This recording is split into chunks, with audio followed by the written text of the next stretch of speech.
Hello everybody, watch this review here, and I just have to say, Mattel has the power. Mightiest power on the planet. What power is that? It's called nostalgia. It's the power that allows them to revive the dead, bring it forward again, and, make a tremendous killing on the series. But Masters of the Universe revived, brought back He-Man, a lot of us grew up with this, because, He-Man did stretch a pretty long time, and Mattel cleverly capitalized on it by coming out with their whole Masters of the Universe Classics line, and, no figure, I think, was probably, more anticipated than, say, Battle Cat, well, besides the obvious He-Man, Skeletor, and stuff, but, he's just such an essential figure, and, we didn't get one for so long. Now, I'm probably not going to pick up the rest of the series. In fact, I definitely won't, but Battle Cat's just one that's impossible to pass up, given how much I like the character as a kid and so forth. Him and Panther. I mean, just riding around in giant cats. That's awesome. That is just so damn cool. I mean, who the hell needs horses? Can horses bite and maul and trample? Yes, some can, but not as well as cats. On the back, it just has some other stuff in the wave. Now, ironically, it says the original Battle Cat. I don't know what they actually mean by that, because this definitely isn't like a real vintage Battle Cat, but hey, they can call it whatever they like. I'm just really happy that they finally got around to releasing one, especially given that another famous means of conveyance is still long overdue. And if anybody from Matty Collector is watching, don't you think it's time for an Ecto 1? We need something for the Ghostbusters figures. But yeah, let's get this open. Let's start by taking a look at Battle Cat with all of his armor on, especially the helmet here. And yes, I'm aware it's a helmet, and its purpose probably is to protect his head, but when I look at it, all I really see is a mask, and then the absurdity of a tiger wearing a mask dawns on me, and yeah. Plus, at any rate, the actual head sculpt is a lot cooler, a lot more detail, a lot more color, but you'll notice all these little scratches and grooves here on the saddle portion. I guess it's supposed to simulate that it's like a leather or something, as opposed to the rest, which is an actual, armor. There's a subtle shadowing here on the armored portions. It's just a darker paint wash, as is on some of the portions on the saddle. Now, the actual helmet doesn't have much paint to it, which is kind of weird. Plus, the other thing is, you don't have, eye holes here, so you can't actually see the tiger's eyes. Instead, you actually have this crappy same coat that they use for, the horns and stuff painted in, which I don't really care for. I mean, if anything, I don't know. But yeah, here's Battle Cat's head. A very awesome sculpt. I mean, I really like the look of this. And of course, it can even open and roar, which is neat. By the way, before I go any further, I'd like to introduce you to the Play Arts Red 13, who I previously reviewed, and we'll be making comparisons during parts of this review. Now, and a lot of this just seems like the Battle Cat really excels in terms of sculpt, but I'm really not that impressed where his paint is concerned. We have a fair amount of detail here on the face, where we have a lot of the, the front facial hair. We have this awesome looking snarl and stuff. Not as much distinction on the neck area in a lot of other places, where they just have little nicks and stuff for texturing. But down on each of the arms or legs, you again have this really cool patterning. A little bit over here as well. Now, the saddle itself is removable, and to get some idea of the articulation, you're gonna need to probably have it off. Let's just pull that off right there. As you can see, you have this really visible stomach joint, which gives good articulation, but doesn't look that great. As you can probably see more clearly now, the paint has this really, I guess, kind of ugly sheen to it, where they might have added a protective layer or something, but the light really bounces off it, and it doesn't even look like the sheen is evenly placed at times, or it just might be a trick of the light. But I mean, I really would have preferred if it just had like a more flat look, so it looked more natural. The other thing is there's really no paint variation for like many of the main body portions. You only really see, at least you don't really see that much on the head. I think a lot of that's just natural shadowing, which again, you know, it's a little bit disappointing, but hey, it's a lot more paint work than we got in the original back in the 80s.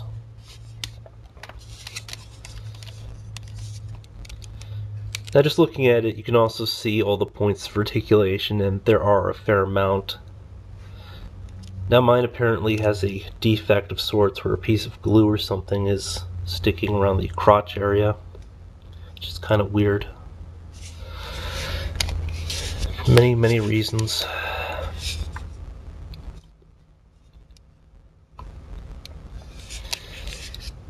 Now, although I really like the general overall design, there are certain limitations to the articulation that I will be covering in a second that just kind of irk me. Otherwise, you know, it's a really well-designed figure, and it's about as good as we could possibly expect for a battle cat to come out. But looking at articulation, we'll start with the head here, where we have a jaw that opens a really wide range, probably a lot wider than it should.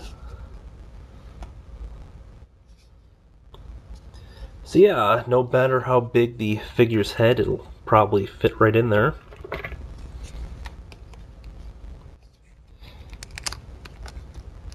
Yeah. I mean, good mouth detail. The head itself is on a ball joint, so we'll go up and down a tiny amount just due to the heavy sculpting. In addition to rotating a rather bizarre 360 degrees, which you probably won't want it to. The neck area, again, has a joint here, so it goes down a fair amount. It goes up, so you can have him eating something. You want to get like a little kitty dish or something and put like some kibble or whatever in there. Just not bacon bits, because cats know it's not bacon. Now the real trouble I start to experience is how they actually implemented the, not sure what the hell you call them. I guess they're kind of hips. I mean, they're like the shoulders, but now although they have forward and back motion, they also have a little outward, which you know is cool and everything because it does need it, but it just doesn't extend that far. Just kind of ratchets out a little bit further. Now, if you've ever seen a cat attack anything, when they lunge out, well, lions, not your house cats, they'll typically spread their shoulders out a ton, and then they'll like swipe like this. He can't do that at all. It just doesn't go out that far. Plus, when it ratchets out, you also hear like this little clicking. It's probably not breaking, it just takes a while to stretch. Now, in contrast, Red 13 has fully floating shoulders, so when that happens, his two sets here, and his actually pop out a bit further. Even then, you know, they still didn't do it quite right because you don't get the right range.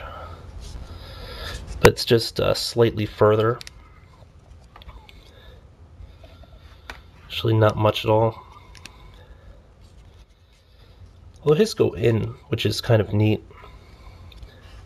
These will not go in. So yeah, both Red and Battle Cat kind of fail with the whole arms going out. Going in wise, I guess you do kind of get the range of motion just because we have ball joints here at the elbows or knees. Animal anatomy is kind of nuts.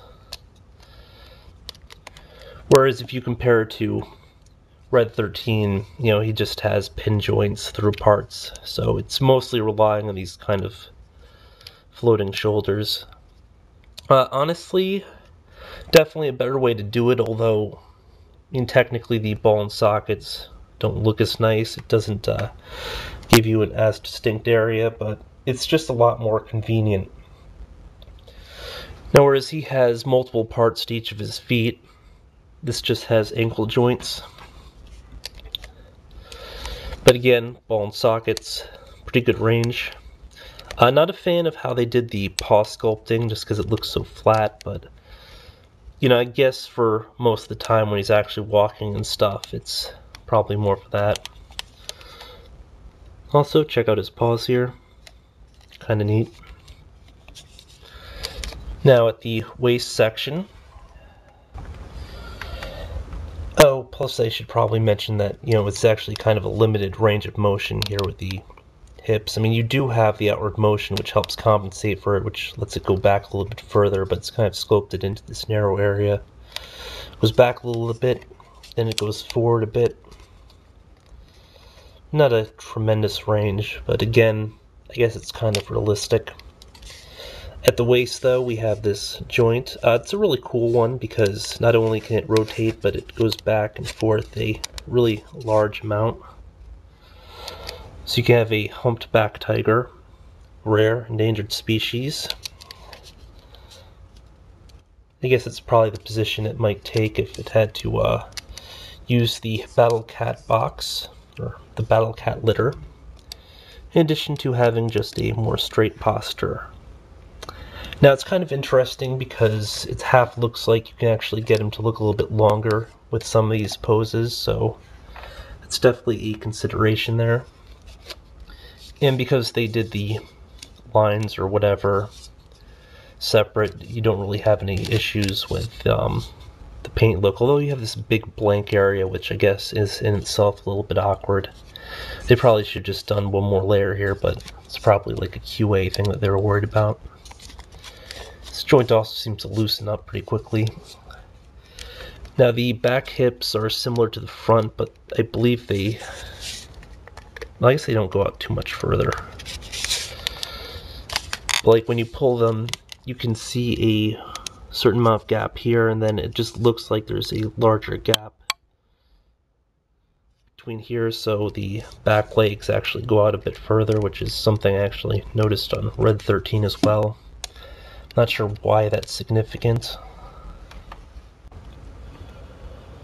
Whereas his go all the way out to here, which I guess in his case is kind of cool for just some sitting postures if he had more stuff for the waist. But I mean, I'm gonna have to definitely try to mess around with getting, I guess you probably wouldn't be able to get any decent kind of sitting poses with Battle Cat. Oops. Just because the body's too long and everything. Still kind of interesting, although once again it does look like he has to go to the bathroom, so probably won't be posing him in that.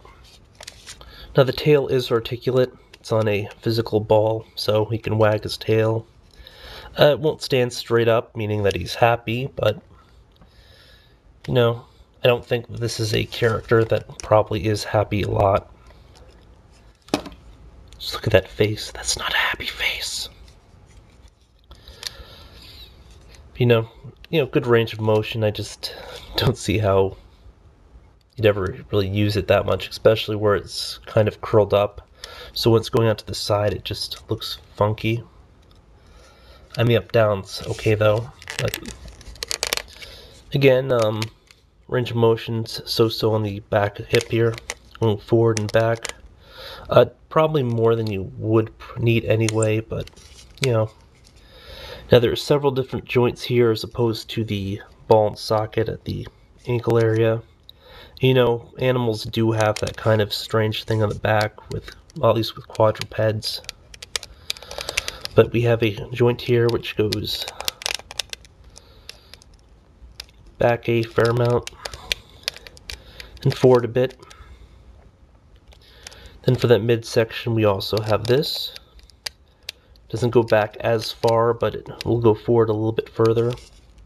You'll notice the sculpting there. And then a ball and socket here at the ankle. So you do lose any inward motion on the back legs. unfortunately. But again, I don't really see how that would have been that useful, because most times when you're sort of going inward, it's more like because he's pouncing on prey.